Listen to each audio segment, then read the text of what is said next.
very grateful for you all to be here to learn about repurposing your content. So I'm Buchholz.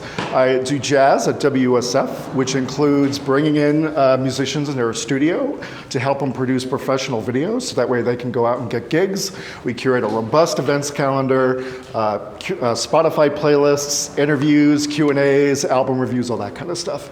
There's such a robust and talented jazz community around here, and they deserve to be celebrated. So thank you again for being here today. What we're going to talk about today and cover is just kind of how we started the podcast and why it came up. We're a radio station, and we were kind of thinking of how do we build audience. And I guess I should talk to you a little bit about who we are, which we have already talked about. But we'd sit through a lot of meetings at the radio station talking about how we build audience and listenership. And one of the things we were thinking about was that there was going to be an election bump this year because of all the coverage we were doing. And how could we retain that listenership and build upon that bump? So I was a big fan of what Warren was doing with the video series, and I saw that we had just an enormous archive. We have a shared file that a folder that we pull from, and I saw just all of these videos, and I thought, what a better way of just coming out with showing these a little bit better or more by creating a podcast out of it. And I thought taking the video series and making a podcast would just be the best idea. I'm a big fan of like some of the old recordings that they used to do in like the 60s and 50s and 60s. This was one that I was thinking of that was basically just a radio show that they found recently that John Coltrane did at the half note. And I kind of had the idea like, why don't we make it sound a little like that? And you can hear that this is just a radio guy who was recording the half note at the time, and they played it on air at midnight. I kind of wanted that vibe. That's what I was thinking about. We had the information, we had all the material, so why couldn't we do that? We're just missing the transatlantic voice going on. Right. Scott's preparing that. I'm working on that, yeah. To begin with, the studio sessions started because we have this cool performance space, and we have all these audio engineers, some of them in jazz, who can help produce the audio. Why not produce a series for jazz videos? And so this was just Yeah, we had all this great footage, and the audio was superb, so it just kind of lent itself to making a podcast out of it. And the other thing that we had was we had a lot of interviews that we weren't really using in a really way that we could really show how, what these great talents that we had in the area. So I took a look at some of just the raw audio, and let me pause this for a second. I took a look at just the raw audio we had, and I noticed we had so much good information, so much good material. And if we just sprinkled some interviews in with it, it would sound so organic. What I took was some audio that we had as interviews, and since we didn't have at the time the idea of making these question and answers, I just did kind of an audio commentary, running commentary of what they were playing. And this guy just has such a great jazz voice, so we wanted to feature that. Sometimes there's a chord sequence. And so the goal, at least for Scott, when he was starting to go through all the footage, he and I were looking for a diverse range of the different genres of jazz. And so even though we have about 25, 30 performances created, it was then going through all the raw footage, all the interviews that we've created, and really figuring out which ones best represent this area for jazz. And so right, yeah, we had a lot of different types of jazz that we could feature. There was a lot of vocal jazz, we had a lot of New Orleans style jazz, and then some like fusion jazz, which was really great. So I just thought it just lent itself to a diverse podcast. I guess we're curious. Yeah, sure. Are you saying this is something we could do or learn to do? Or? Absolutely. Yeah. We have some tips at the end on how you can go about. We'll have some tips at the end of how you can repurpose maybe some things you're working on. Like, I don't know, what kind of information, what kind of work are you guys doing? Is anybody doing anything? Like, I have no experience at all. Okay. Yeah, I'm a storyteller. Okay. Yeah. So great example. About 8 years ago, I wrote a true crime novel because everybody was writing true crime novels at the time. And I have tons of interviews. I have tons of papers from like trial transcripts, trials and things like that. I would love to, at some point, have the time to repurpose that stuff and put it into a podcast format, which I think it'd be perfect for. So you can take almost anything and repurpose it into. So your stories, you'd be if you have a stack, you could go through them and look for themes or some type of theme, basically, like say themes of depression or themes of happy, that kind of thing. And then as you compile these stories, you can group them by these themes, and those are your episodes, basically. Right. So let's say you have 5 short stories on loss. You'd be able to take those stories and basically record them, and so you'd be reading your short story, and based on that, you can then create episodes, like create your voiceovers, create the music that goes in between each story. So just because it's written down doesn't mean you can't make a podcast from it. I'm just curious now, are you talking about a podcast that you shoot video and then strip the audio off and put on a different platform as the video, so you have two possible streams? Or do some people just do audio podcasts and some people just do video? Sure, there are definitely some that do just audio, some video, and then some that do both. We're also at WUSF, we do things through Intellis Media, where you can take your information, your podcast, and we'll edit it for you. And we will host that podcast also so that we can distribute it that way. Yeah. We have a couple clients, more than a few clients that we're doing that with right now, yeah. But as you, Yes. Go. Do you find that one is more effective maybe than the other? Is Well, one more effective than others? I think both right now is important to have. YouTube is one of the most popular formats now for people getting information. So having some sense of video is important. Yeah. Audio podcasts, still a big thing. You get in your car, you want to listen to a podcast in the car. But I think more and more short form YouTube videos are a thing. Yeah. And they're going to become even bigger, I think. Yeah. But let's say you just have audio, you can still make a YouTube video with your audio. Sure. So don't let that kind of count you out. But always start thinking about that when you are producing new footage, new audio. Do video and audio at the same time. It's better to have both than just having one. So if you're able to, always try to aim for both. Yeah, taking the audio from the video is very simple to do. And I don't know what everybody uses for their editing, but like we use some of the Adobe products like Audition for audio and Premiere Pro for video, and you can really just edit in the video and then save it as an audio file, and it comes out pretty easily.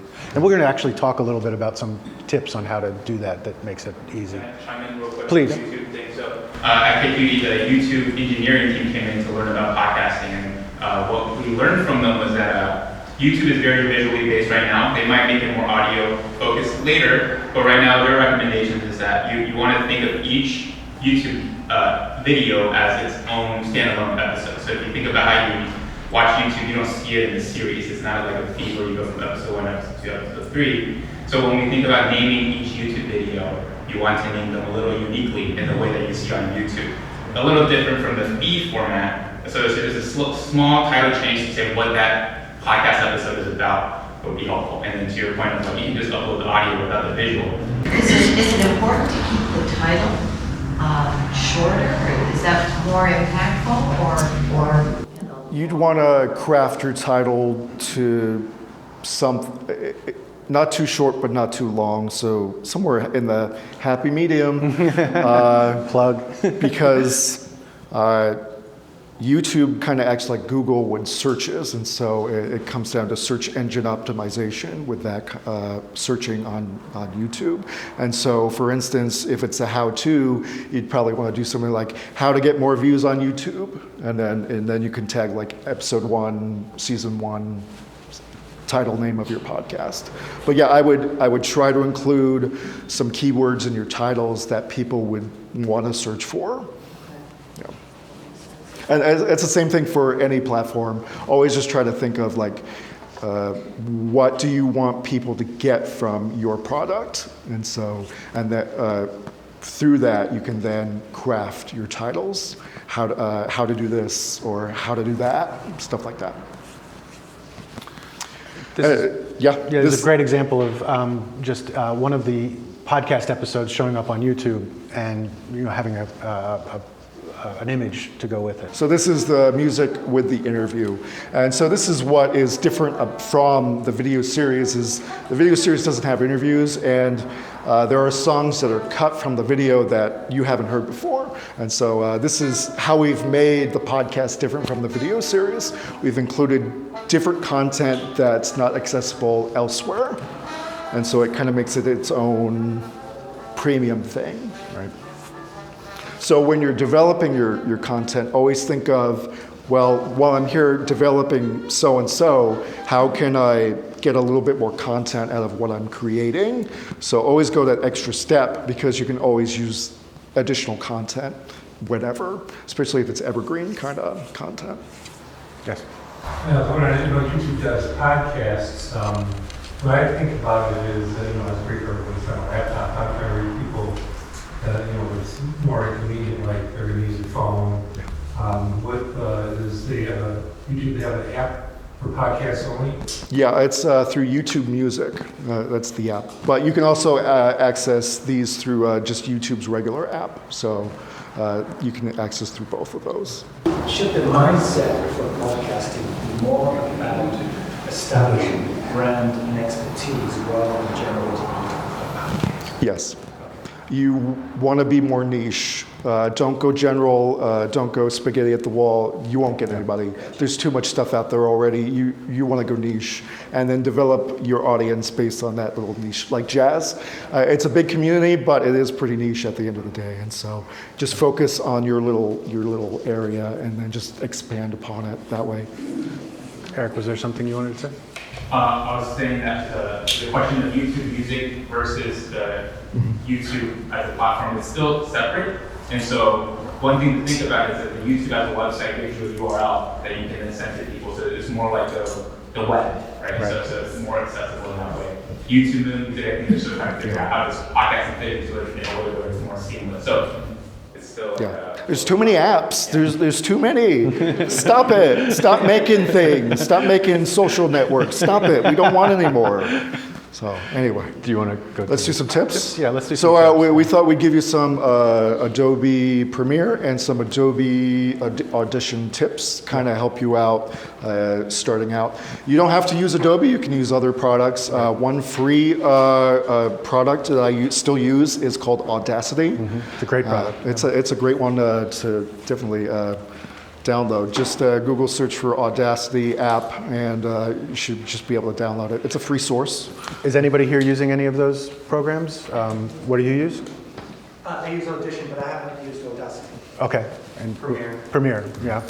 Yeah, they're good programs, and they have a lot of support, which we're going to talk about. They've gotten so much better in the past few years. Yeah, so much better. So we're talking about like Audition tips, which I use mostly Audition for the podcast. But I also use Premiere for a lot of the video stuff that I do. What I think is very helpful are some of the hotkeys that they have. And if you look at any of these things like the razor tool, which is kind of the splice tool, use the keyboards to do it, because if you're in the fly there, use the R key for razor, use the V key for the moving and stuff like that. I also created one where I was always trying to, like whenever I cut something, I want to move it over. So I created a hotkey for like using the A key so that it would highlight everything over here after the playhead here, so that I could move everything over easily. It saves so much time, especially when you have hours worth of stuff to edit. So explore the hotkeys, see how you're using it, and see what makes it easier for you. You can bring them up by going to maybe some keyboard shortcuts. Yeah, keyboard shortcuts. Yeah, you'll see all of the different ones you can do on here. Time selection is another one that I use a lot of. just kind of familiarize yourself with it. When I first started, I didn't even know these things existed. And then, you get and talk, like I would talk to Warren, he's like, oh, have you ever tried this? And I was like, you just saved me hours of production time. So just look at them and also talk amongst each other, like all your cohorts and everything like that. I found so much, I found out, just working with Warren, found out things that saved me tons of time. It helps a lot. Another shortcut that we were talking about here was, let's see here, speed adjust. So I was just doing, this might not have been so much for the podcast that we were doing, but we do a lot of promos at the station. Sometimes they have to be a certain time, like they have to be 29 seconds or they have to be 27 seconds. I was just doing a testimonial somebody sent to the station and it went 31 seconds and that would have meant that it would have cut too soon. So I didn't even realize this existed until recently, but if you click on that, it will put up another. What button is that? I'm sorry, it's this over here, this little timer. Toggle global clips. Time stretching. And you can just really if you're just taking seconds off of it, it's not even noticeable. And you can squeeze somebody in there at the right time.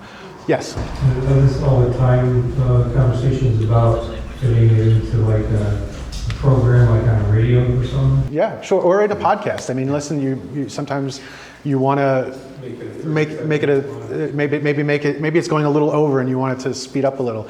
If you just listen, if you go to like 50%, you're going to notice that. If you go to 90%, 95, you're not going to notice that, but you could save like a couple seconds here and there. Just a tip that I didn't know about until recently and has saved my butt a couple times now. Some good resources to find is YouTube. Just use YouTube. Use it like Google. Search for things. No doubt, if you have a question, somebody's answered it. So I like to say I'm a product of YouTube University. Yes. So use it to your advantage. Another one is Reddit. You can get some good stuff off of Reddit. So always search the web for your answer, and trust me, if you've thought about it, someone has already done it. Match loudness is another one that's helpful, especially if you're doing a lot of audio with interviews. Sometimes the sources are from wildly different areas, like especially if you're doing like stuff on Zoom. The person you're interviewing might not be using a mic, and the person who is doing the interviewing does have a mic. That really creates an imbalance sometimes. So in this case, you can highlight both audio sources and then click the match loudness. It'll match the sound so that it's radio ready, basically. It'll either boost one up or lower one so that they match. Yes? So when you hit the match loudness, it sets it for broadcast. Yeah, so there's a couple different settings that you can have on there. I usually use the one that's set for broadcast sound, and it will automatically lift it or lower it for what it needs, and that generally is pretty good. In the Essential Sounds window, which unfortunately I can't pull up right now for some reason, there's also a setting where it will automatically put all of the equalization to a radio-ready format. They even have they have different templates that you can use. They even have one that says, "Give me the podcast sound." So it like boosts up the bass a little bit, lowers the treble a little, takes out any background noise that you may have. It's all like just a template, so you can just click on it and it will automatically do all of that. And I found it's worked pretty well. When they first introduced it, it didn't work at all. In the last few updates, it's worked much better. Adobe always releases all their content that they're working on, and so if you go to their website or go to their social media, you can see what they're working on, and you can find videos and tutorials on how to work with some of their cool AI features. So here you can see the blue is our video, and then the green is our audio. First thing in Adobe Premiere to know, other than know your hotkeys, is ripple delete. So anytime you have a space, so say you have a space and you just want to get rid of the space, but you also have all of these different audio tracks underneath and you don't want to screw up the synchronization. That's always the worst part. You would do something like right click, and then it comes up ripple delete. Just hit ripple delete and your space is gone. So just always remember ripple delete when it comes to trying to get rid of spaces between your audio. That's a very good one to have. Next one is auto synchronization of your audio. You got many, many tracks and you just need to synchronize them quickly. You're gonna highlight all your tracks. And then you're going to right-click on your track. There's going to be a button here called Synchronize. Hit it. It'll give you some options here, but you just want to make sure audio track 1 is selected, and then hit OK. It's going to take some time. It's processing many of your tracks. Eventually, it will end, and all of your tracks will be aligned. And when you play them, fingers crossed, the sound is all the same across the board. And Yes. so this has saved countless hours of manually trying to align up different Waveforms. Yeah. And, yeah. It's, So save yourself the hassle and try out the synchronize feature. Is it synchronizing it with the video as well? Yeah. yep. So anything that has an audio track on it, it'll recognize it and try to synchronize it. If it can't match, it'll just tell you there's no match. So One thing I've noticed with that I didn't know originally was that if you pull in your video in Premiere, it'll have the audio that came with the video. That's not always the best audio to use, but you need it for the synchronization. So you can separate the audio and the video once you pull it into Audition, and then pull out the video audio and keep the straight audio or the mic'd audio. Just don't remove the audio before you synchronize, because it won't have anything to check it on. Yeah. I think the final tip for Premiere we're going to go over, and this is a new AI feature where you can generate the text from the video. So anytime someone speaks, it can transcribe your conversation. And so this is not just for making captions, but if you want a clear transcription of what is being said throughout your footage, you can do that. And so you're going to look for the window that says text. The text box will pop up. You'll have some different options, but you'll go into transcript, and then you'll hit transcribe. And it'll go through the motion. This is a long one. Yeah. And so eventually it'll come up with whatever text is in your audio, and you can see it's starting to pop up here. Cool thing is it'll also give you time codes, and you can also click on one of the words, and it'll take you directly to that point of the video. And this is not just for video, you can just use it for audio as well. One of the things that Adobe's been doing and other programs do too is you can do editing from this transcript now too. You can have it search for all the ahs and ums in your transcript and just tell it to take that out. And 9 times out of 10 it works pretty well. You have to still listen to it to make sure it's right, but just like I said, it'll take that out. And just a few tips of, first identify and organize the archival materials that you already have. So whether it's in writing or if you already have things that are recorded, whether it's video or audio, take stock of everything and start to organize it, whether it be by the theme like we talked about or by some type of genre, any of that stuff. So just identify and organize all of your content. And then start researching podcasts that are similar to the one you want to create. So look for other jazz podcasts. If you want to do a poetry podcast, listen to other podcasts. So research your project, make sure you kind of figure out what kind of tone, the structure, and the themes of your podcast you want to portray. And then identify what your audience will get from your podcast. Always think about this, especially as you generate new content. You always want to be thinking, what's my audience going to get from this? What are they going to learn? Why should they click on your 30-minute video or audio and listen to it? So always try to figure out why you want to do the thing you want to do. And then develop your outline, and that could be based on the themes of the episode, or it could be based on more narrative storytelling, say the murder podcast idea. Can you go into kind of how you would? Yeah, so what I wrote was more of like not a whodunit, but a whydunit. So we already knew what had happened, and I think if I were to translate that to a podcast, it wouldn't be like a mystery kind of thing. So that tone wouldn't be there. It would be almost like trying to understand why this happened. So I would kind of set up the story. I would set up when this happened, set the scene, what happened, kind of thing, and then kind of ask myself, what does the audience want to know, and then when do I want to tell them that? That's kind of just the art of storytelling, I guess. Yeah. But plan that out and write an outline of how you want it to go. I think that's very important. And yeah, it could be as easy as a conversational podcast to that very intricate unsolved mysteries kind of podcast as well. So yeah, develop your outline and develop how you want to convey your information. Definitely. And then it's Q&A. We're at the Q&A. We've done some Q's and some A's. Yes. Short of buying expensive programs like Adobe software, is there anything I have on my Mac I could use for stripping audio? What's it called? Not Final Cut, it's the other one. GarageBand, is that one? There's GarageBand for is really audio, good. and then for your video you have, I think, iMovie. iMovie. I think it's iMovie. I think it's iMovie, yeah. Yeah. GarageBand's actually really good for a freebie program. I would suggest that. Use iMovie to break the audio. Yeah. And use GarageBand. GarageBand for audio, iMovie for video. But you can use both. Well, you can use both audio iMovie and GarageBand, but only video for iMovie. I was curious, is this unit, this place, going to be used again, or is this just a one-time event here?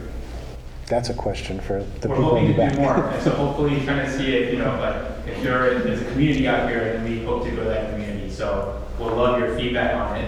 We'll send out a feedback form and get your thoughts on what you liked, what you'd like to see more of, and then base our programming based on that. Yeah. I would love to dig deeper and nerd out and go into the logistics and the details. So if we can do this again, I think we'll develop more of the detail, the start to finish kind of. That might be. The nitty-gritty. Yeah. When you guys film with the record the jazz musicians, do they sign waivers? Are you able to? They sign a release form. Okay. Yeah. And then you can use it for, like, did you have to let them know that you're going to make it into a podcast? Or? Yeah. Okay. So it's for, we can repurpose that content in that way, and then it's also for if we have an advertisement, we can use backing music for that kind of stuff. It's also the lawyers yelled at me, so. Yes. Should a release be required every time you're doing a podcast with someone who's fairly well-known, maybe an author? It makes it easier in the way of they can't just take it back from you. They can't be like, I want this offline. Where if they sign a release, well, it's, It's binding. yeah, it's binding. Yeah. And then, sorry, just one last. Now, do you think that podcasts should be on websites? Should be on a website, or should, I mean, if there's quite a collection of them, and say that it's just a whole series of interviews and it's on, similar. I would put your content wherever you can put it. So a lot of the content creators, like we use a program right now called Stream Guys, and it allows us to upload to different platforms.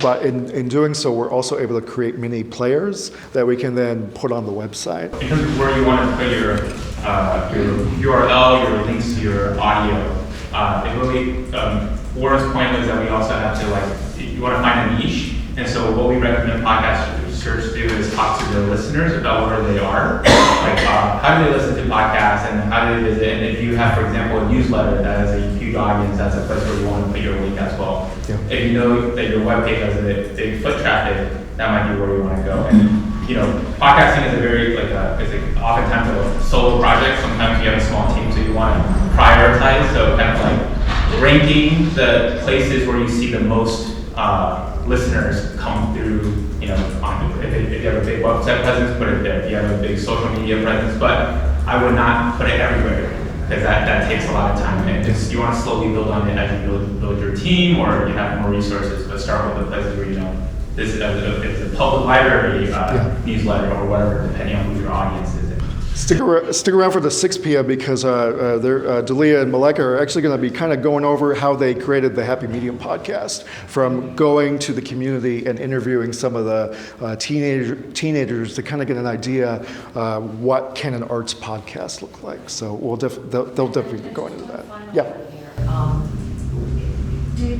Once you start doing podcasts, is it how regularly do you have to? I mean, do you have to kind of follow a schedule, or can you do them randomly? I think following a schedule is important. It's preferable. Yeah. Maybe one a week or one a month? Or? Probably one a week if you can manage. But if you've only got so much content, once a month. Yeah. But keep it recurring and consistent on a certain day, a certain time.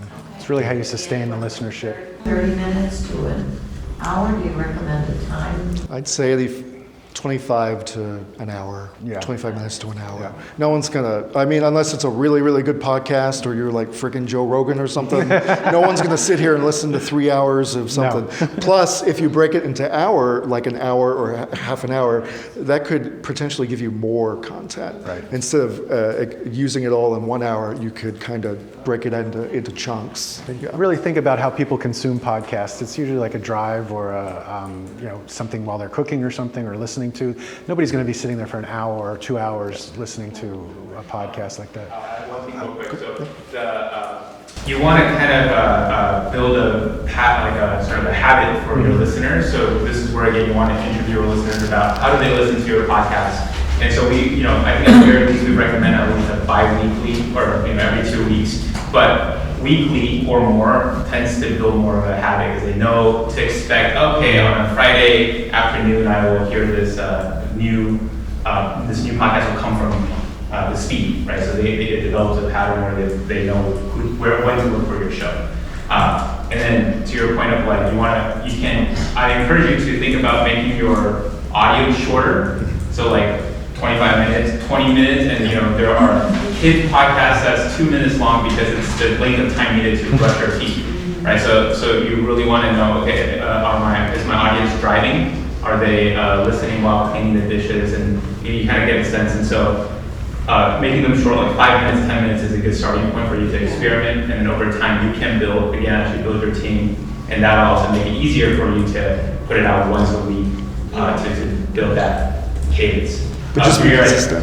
Yeah, no, I wanted to, you had your hand up? Oh yeah, I was just gonna ask, what do you think about just using Zoom to record the audio and video, like pushing the easy button, not using external mics? You could get do by that. with it, yeah. You can get by with it. Just know it won't be the best quality. I still interview people by Zoom. I do have an external mic that I hook up, so that way, because sometimes your computer audio, your computer microphone might not be the best in the world, right. But just have an external microphone, I think, so that you can hook into your computer and use that. But yeah, do Zoom. Just be aware of other people you interview. I had one guy who was basically shirtless on his couch, kind of like this, and so I can't really use the video for that. So Different podcast. That's USF After Dark. That's for sure. Jazz After Dark. Jazz After Dark. Can I offer a suggestion of that? Because I also produce a podcast for WUSF, and when you're remotely interviewing somebody, they kind of have to be the engineer for their side of it. Yeah. And so if you're using something like Zoom, you can tell them ahead of time, I need you to be in a quiet room. I need you to take off any jewelry that's going to be making noise. Put your phone on silent. Wear headphones if you have them. Because if you were in the same space, you would be able to control all of those things. Right. And you can't. Yeah. Thank you. Thank you. Yes. When you're doing video, say an interview scenario, I go backwards and forwards. 1 camera, 2 camera, 3 cameras. And one. Having more cameras is better than not having enough. There's been plenty of times when I'm doing like a live event and someone walks in front of my camera and stands there for like 5 minutes. And so I have to pivot to a different camera. But if I only have 2 cameras, then I'm reliant on the other camera to do its job. And if some Joe stands in front of that one, then I'm down. I have no camera. So I would always prep for more in hopes that you can just use 2. So, yeah. In the back? Do these formats use, or can they do live streaming while you're recording, like Zoom? And broadcast from? You can. You just have to get the setup and engineer it and all that. YouTube, you can live stream through YouTube. Yeah. Instagram does live stream. YouTube does it. Yeah. I showed up late, so. Okay, we're going to start from scratch, everybody. So From the top. we're going to go around the room. You're going to give me your entire life story, and I'm going to stare at you the entire time. I got a podcast idea. No, what's your question, though? What's your question? What would we do? Did you guys talk about ways to publish your podcast, or like? A little bit. You can use Spotify to publish your podcast. They have a Spotify for podcasters. You can publish your stuff through that. I would say that's a good one. But yeah, there's also services. We talked about Streamguys, STREAMGUYS. That's the current one we are on. And there's options that you can make it go to certain platforms. Like you can make it go to Amazon Podcast. You can make it go to Spotify. You can make it go to Apple. Yeah. One thing we're actually going through right now with a music podcast is Spotify doesn't allow music on podcasts.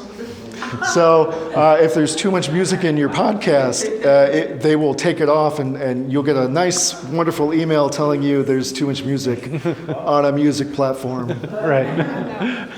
So there's also little things like that we're trying to kind of navigate. But really the cool thing about doing season 1 of this podcast is as you were producing it, it kind of showed us how we can improve on season 2.